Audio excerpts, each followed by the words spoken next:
All right. Well, good evening and welcome to the Verse of 4 House of Israel Fall 2021 Member Insight Series evenings. My name is Elliot Berzan. I'm the president of the House of Israel and producer of this series. We have 4 amazing speakers this fall: Alice Lehrer, Rabbi Carlebach, Doreen Brown, and Heidi Berger. And I encourage you to attend all 4 evenings. It's my privilege to introduce Alice Lehrer, the only person I know who spent an entire day with Dr. Ruth, but that's another story. Alice's presentation this evening is entitled From There Now to There and Back. There are many facets to Alice: family-centric wife, mother and grandmother, community volunteer, occupational therapist, successful entrepreneur, rigorous outdoors woman, and equally rigorous intellectual and explorer of Jewish thinking. Judaism is incredibly rich in intellectual analysis and interpretation of both the written word and the oral word. Each generation is directed to explore and research the meaning of our literature. Alice recently completed her master's degree in Jewish studies. She will share her journey and lead us in exploring several great contemporary Jewish scholars. Alice, it's all yours. Thank you, Elliot, for that kind introduction. And thank you, and Rabbi Carlebach, for inviting me to present tonight on Zoom to the congregation or whoever's on. When I asked Elliot what he would like me to speak on, and he said, you and who you are and something of your learning, I was a bit stumped, but I thought that the best way to describe who I am now is perhaps to describe a typical week for me. Mostly what and who inspires me. And the exercise made me sit down and think a lot. So in the past 2 weeks, I've been thinking and waking up early in the morning and thinking, oh yes, I have to add this or that. For example, that somewhere in the 80s, I was also a fitness instructor. But anyway, it goes on, and Harold's been a bit surprised as I jump out of bed and run to the computer and write it down because otherwise I'll forget it. So here I am. Let me begin describing a typical week, more or less. If I'm in the city, in Montreal, I attend Shachrit services on Monday, Thursday, and Shabbat mornings. But wherever I am, on Mondays, I attend 2 classes, one on Talmud and one on Parsha, each with a different rabbi. On Tuesday afternoons, I facilitate a study group that has been meeting for many years. We're 9 participants, and we've studied the curriculum of something called the Still Small Voice out of Jerusalem, created by the well-known and widely respected Kabbalist Sarah Yehudi Schneider. We've also studied Rabbi Lord Jonathan Sachs' curriculum, 10 Paths to God. And after that, we took 2 years to go through the entire Pirkei Avot, which are really the ethical and moral writings of the Talmudic rabbis extracted from the Talmud itself into what is called Pirkei Avot, or the sayings of the fathers. We did this with a commentary by a Rabbi Bunham. Now we are studying Maimonides' Mishnah Torah, the Book of Knowledge, Sefer Hamada, and Sefer Ahava. We're using commentary by Moshe Halbertal and some Birnbaum. On Wednesdays, I meet with my Havruta in Israel, my dear friend Linda Adams. We meet on WhatsApp, and we're studying Talmud with the Koran edition. We're still in Brachot after many weeks and years, but we've been studying different things together for about 20 years. On Thursday mornings, for the past 10 years, I've been facilitating a bereavement group for Hope and Cope. It is called Morning Walk, MOURNING. It's a project that I started to put my skills as an OT to work again after I retired. to do something meaningful in the community as a volunteer. This is also one of the most meaningful parts of my week. The participants have all lost someone to cancer, and it is a place and time that they can come and share in the comfort of being heard in their grieving process. This group takes place on Mount Royal. We walk for about an hour, and it is especially gratifying because the participants themselves are so grateful for the Hope and Cope and for the group to happen. On Fridays, there's often a shiur that both Harold and I attend through Federation. In addition, at least one evening a week, there's usually a shiur that we attend as a series by a rabbi that we follow who is in New York. And in addition, on a daily basis, I listen to a 15-minute podcast called Bible 365, sponsored by the Tikva Fund in the States. This is given by Rabbi Meir Soloveitchik, who 6 days a week is going through the entire Tanakh for a year, 365 days.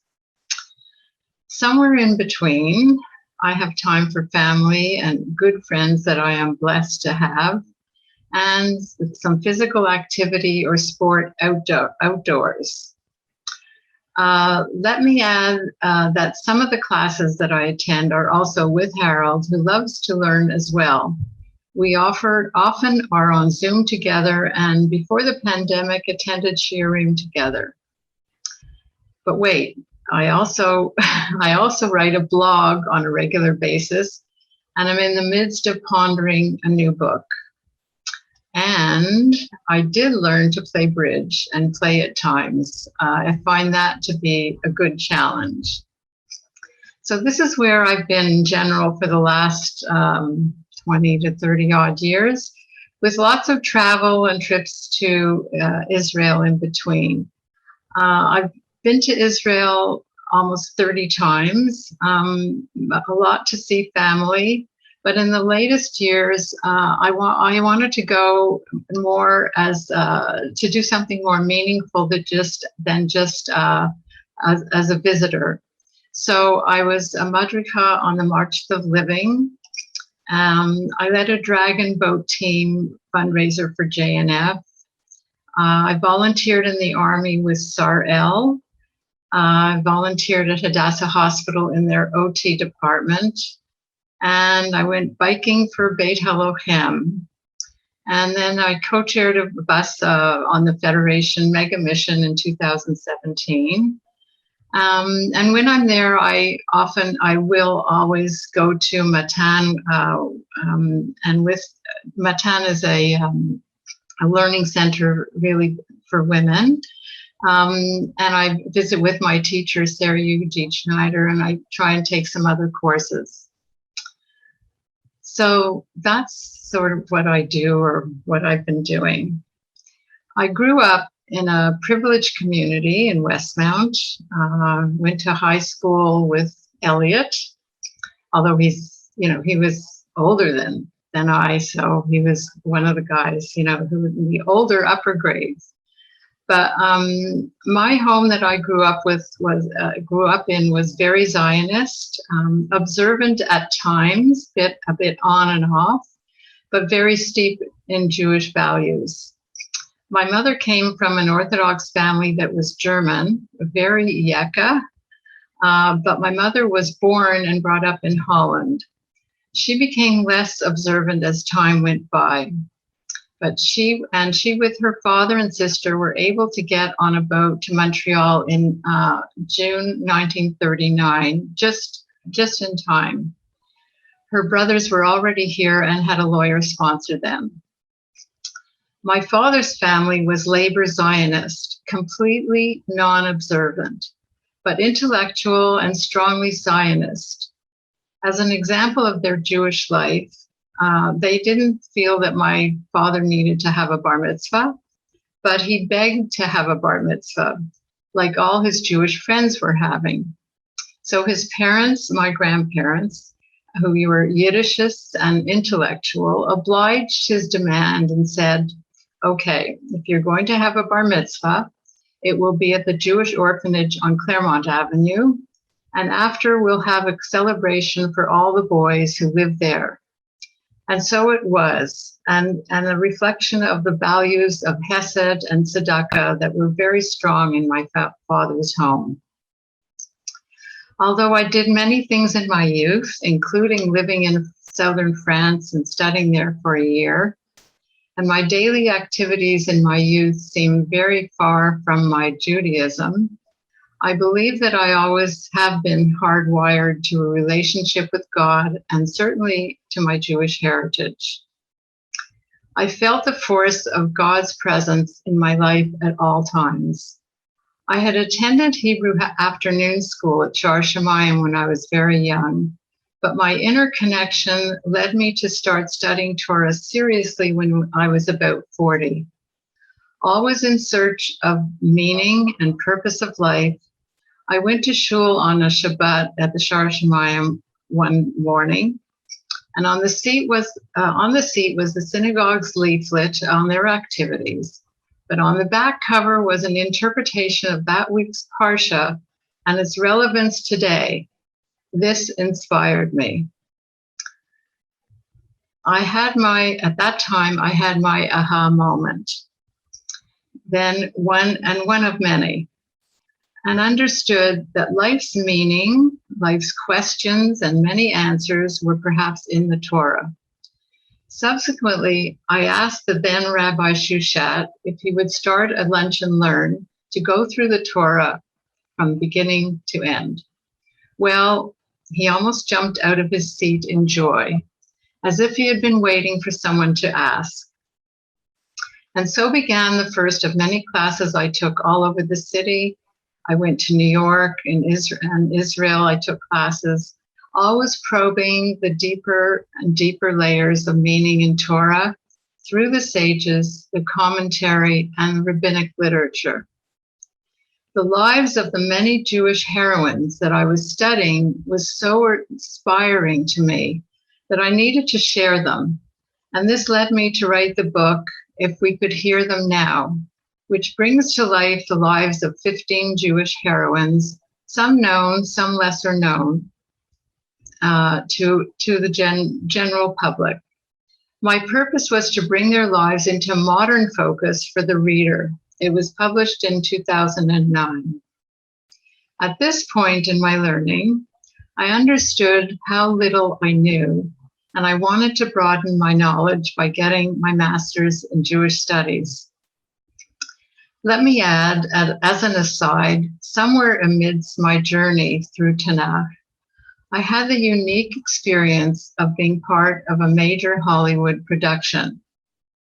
In 1998, I was co-opted by a talent agency to be the stand-in, the double, and the stunt driver for Bette Midler, who was in Montreal shooting a movie. For 2 months, I hung out with her, Nathan Lane, Sarah Jessica Parker, David Hyde Pierce, and John Cleese. With a lot of idle time on the set, at that point in my learning, I was going through the Chumash with Rashi commentary. I did indeed schlep my Rashi to the set every day and made some headway through it. Most of the production people were Jews who thought I was crazy. And now, who inspires me now and continues to inspire me? Aside from the many Talmudic, medieval, pre-modern, and modern era sages, allow me to mention just a few contemporary scholars who inspire me. I've had the privilege to study the curriculum and books of a wonderful and highly respected Kabbalist in Jerusalem, as I mentioned, Sarah Yehudi Steiner. Before immigrating to Israel, she received her bachelor's degree in molecular, cellular, and developmental biology from the University of Colorado in Boulder, and she worked as a laboratory researcher. She's the founding director of A Still Small Voice, which is a correspondence school that has enrolled hundreds of students since its inception in 1991.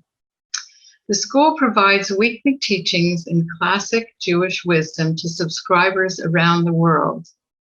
Sarah Yehudi currently resides in Jerusalem's Old City, where she spends her days studying, writing, and teaching, both to groups and to individuals.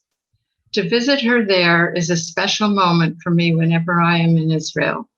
After climbing many stairs to sit with her overlooking the Kotel, it is a truly awesome experience. Her ability to translate abstract and complex concepts into an eloquent and common language is remarkable. She speaks in great depth, but in simple language of Jewish mysticism, its core ideas and what she calls spiritual physics, the workings of the Jewish spiritual world grounded in Tanakh.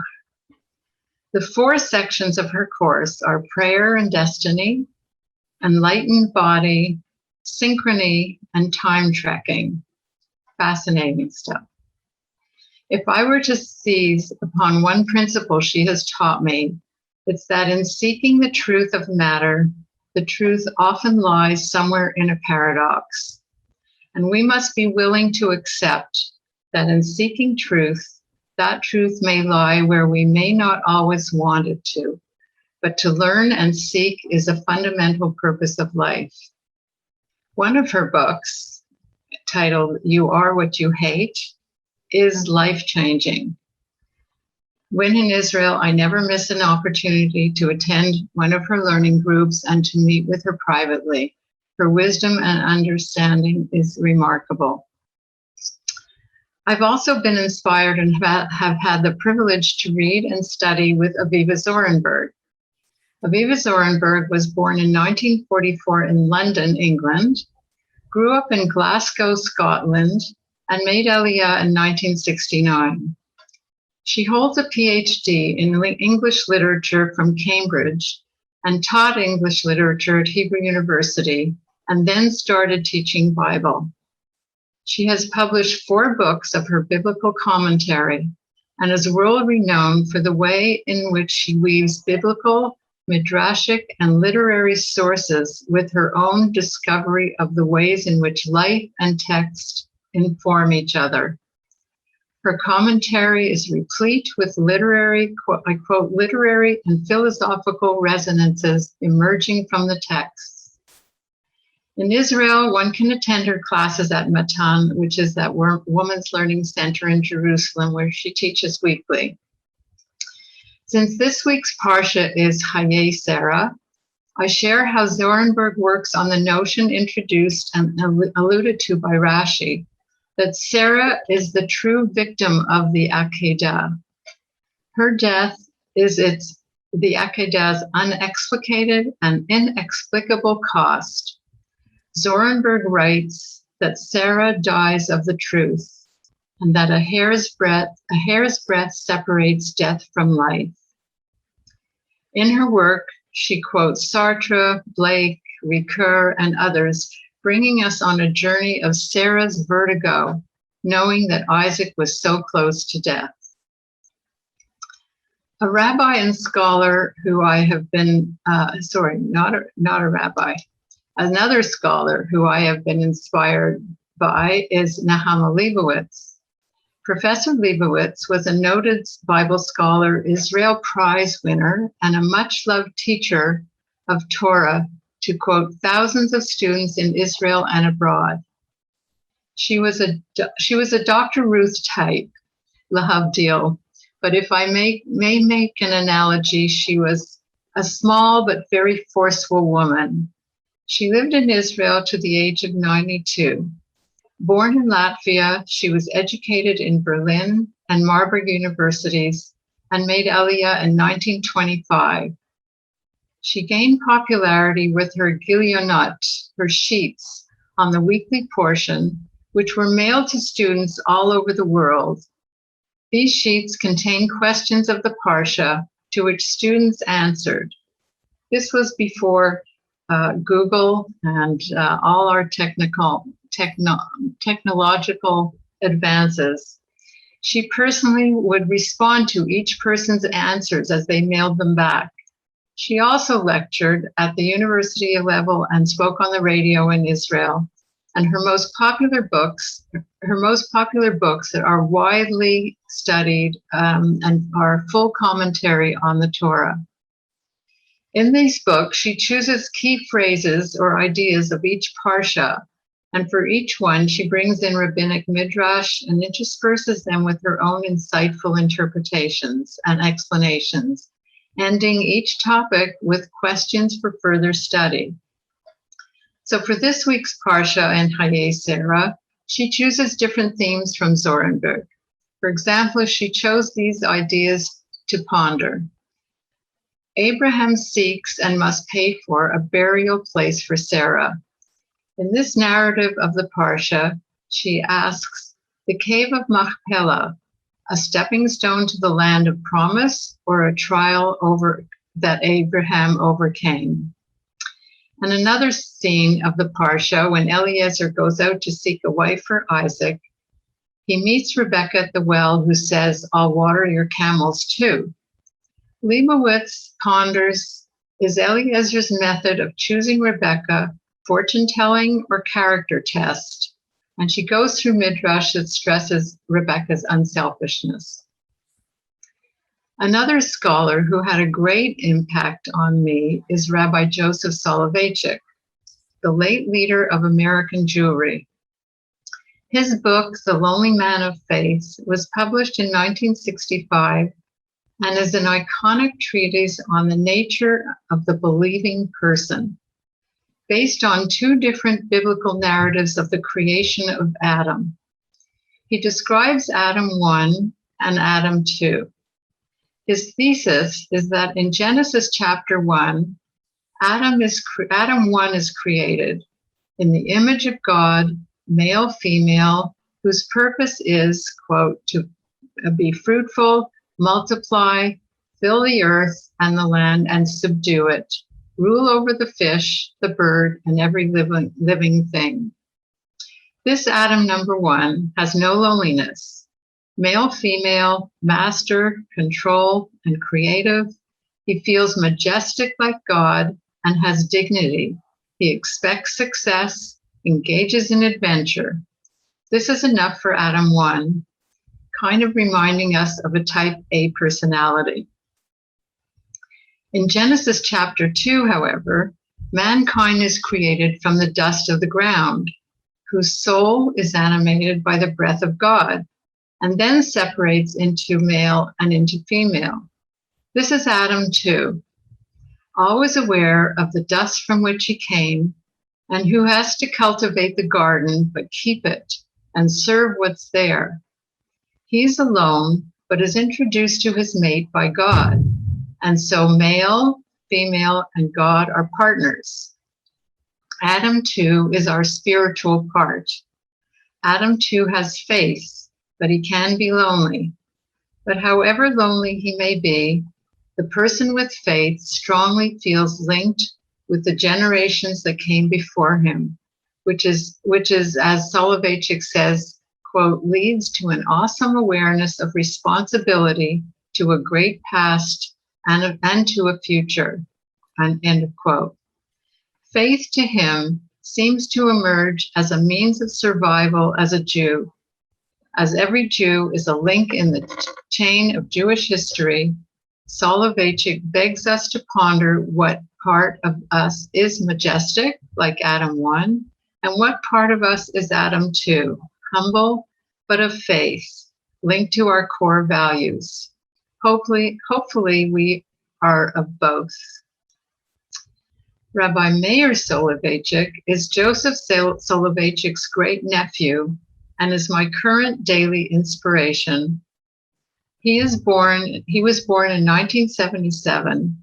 He hails from Chicago, graduated from Yeshiva College, New York, attended Yale, and earned a PhD from Princeton. Presently, he is rabbi at Congregation Shearit Yisrael in New York City, which is actually the oldest congregation in the United States, still functioning. His erudition in history, philosophy, art, poetry, literature, cinema, and his sense of humor is astounding. He weaves these skills and attributes into his Torah insights in a way that is stimulating and downright awesome. One can join Bible 365 anytime and sign up through the entire Tanakh. He can sign up through the Tikva Fund in the U.S. to hear his daily podcast as he goes through the entire Tanakh over the period of a year. And now he has over 200 followers doing so, both Jewish and non-Jewish followers. He also gives webinar series out of his shul and out of Tikva Fund on a variety of topics.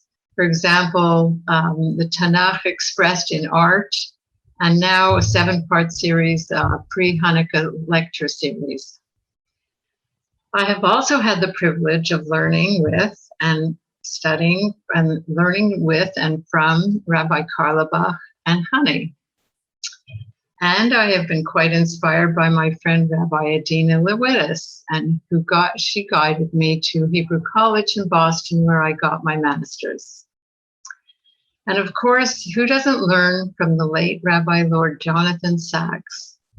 I personally had occasion to meet him several times, and he wrote a great approbation on the back cover of my book, for which I am so grateful.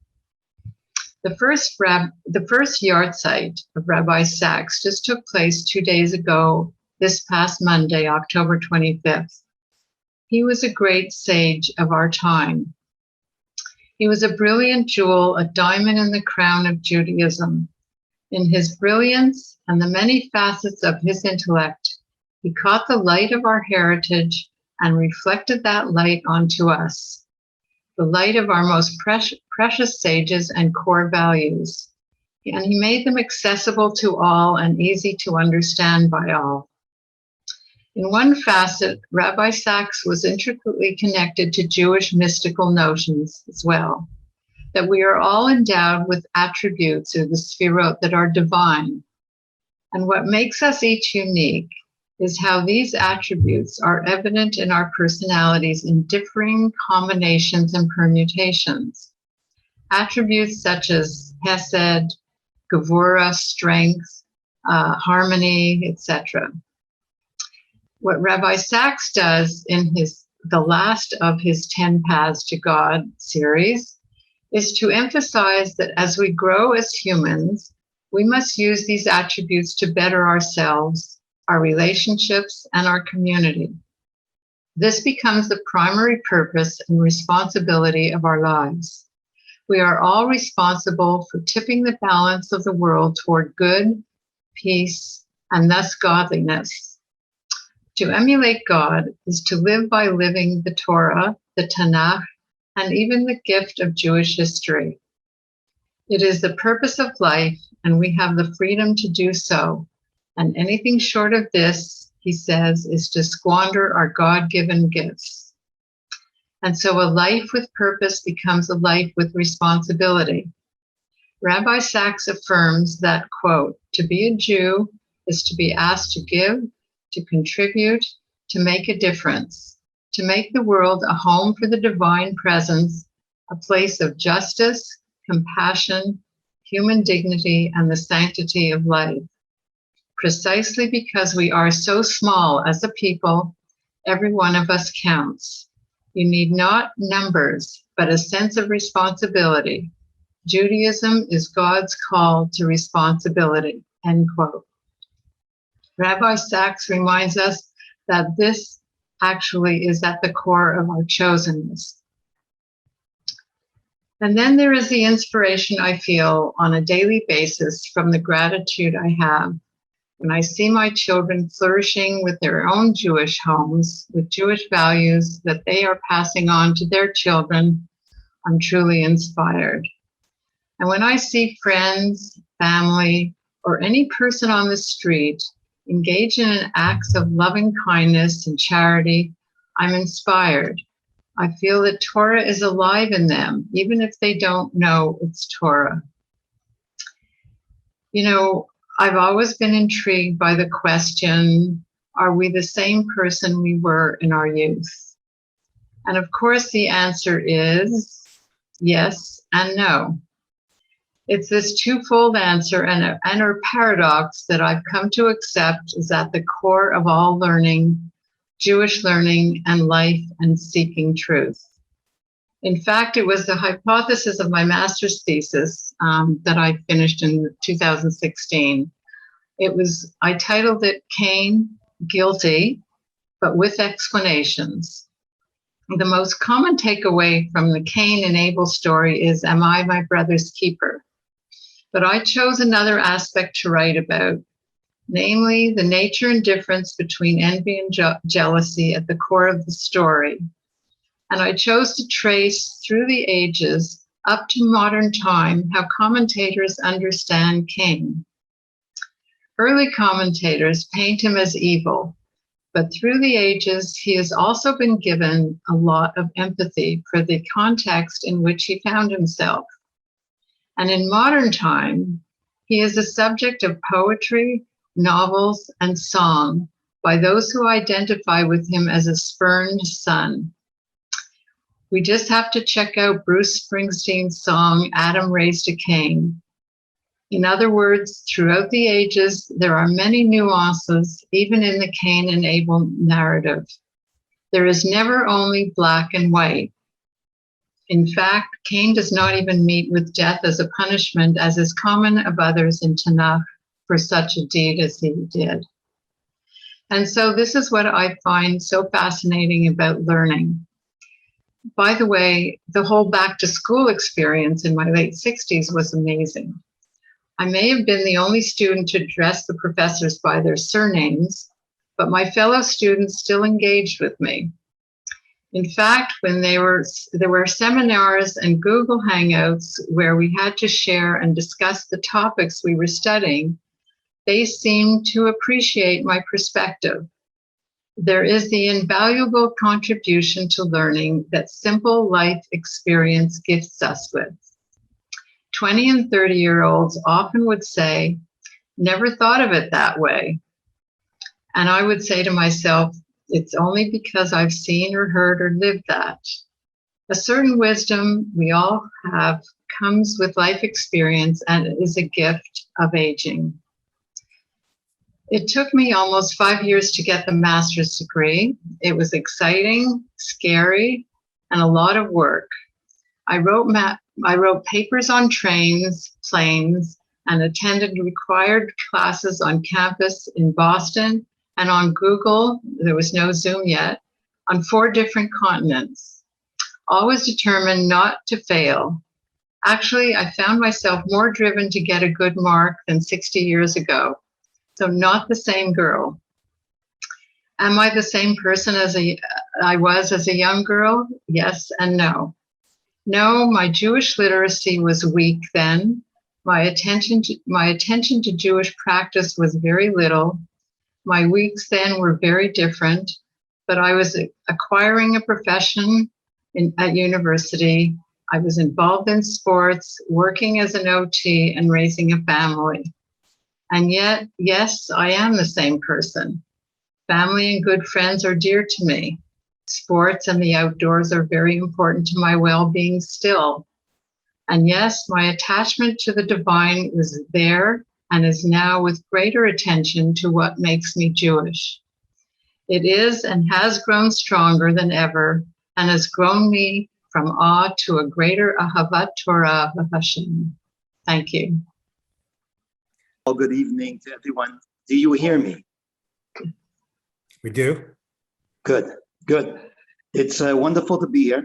And it's also wonderful as Rabbi to welcome everyone as well to the first speaker of the 2021 fall series. Yeshikoyach to you, Elliot, for this wonderful program and project. And it really is nice to see new people. And it's always wonderful to see all the people, the familiar faces. And we should always be able to get together.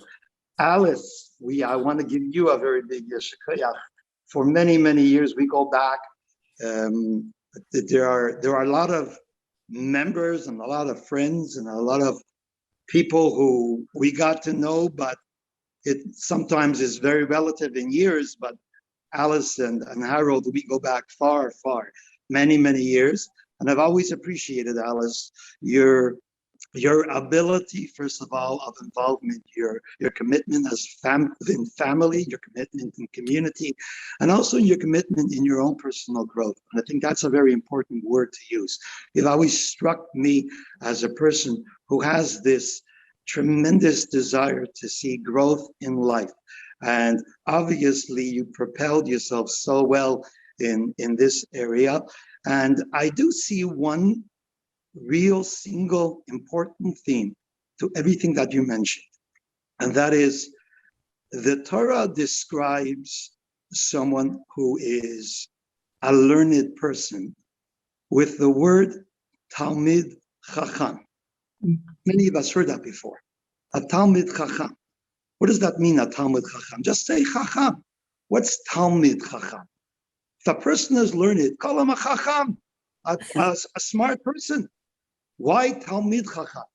And the answer is, you're not smart if you stop learning. You're only smart if the word Talmid comes first, which means you are still yearning to learn more. Then we can call you that Chacham.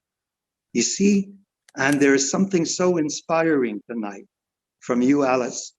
And we see how you have, first of all, Baruch Hashem, a blessed head. No question about that you're attracted to the teachings and you're able to give over the teachings of great personalities, both current, contemporary, and also great personalities of our rich heritage. But also, I noticed that you have a tremendous eye, a good ear, and you also have a tremendous heart for people. You mentioned that, and you see the good in that. And that comes because you take your learning and you put it into practice. And a big, big bracha to you, that you should see continuous success from everything that you do. You're a success story all around it. And I think that our community is so blessed to have you part of that. And tonight especially, to thank you for sharing with us the beautiful inspiration of your life. And to your family, you all should be so proud of your wife, of your mother, of your grandmother. We're all proud of her as well, or those who are part of your class, as having you as a person who studies together, that the Eibishter should continue to bench you, that you should always be able to utilize all that you succeed with in life to share it with others and be that inspiration to others. Yesh koach to you. Thank you, Rabbi. Thank you. Rabbi, Yesher koach to Alice. Thank you so much, Alice, for the very best. Thank you. Delivering a fabulous evening to us. Thank you all. I hope to see you all in 2 weeks' time.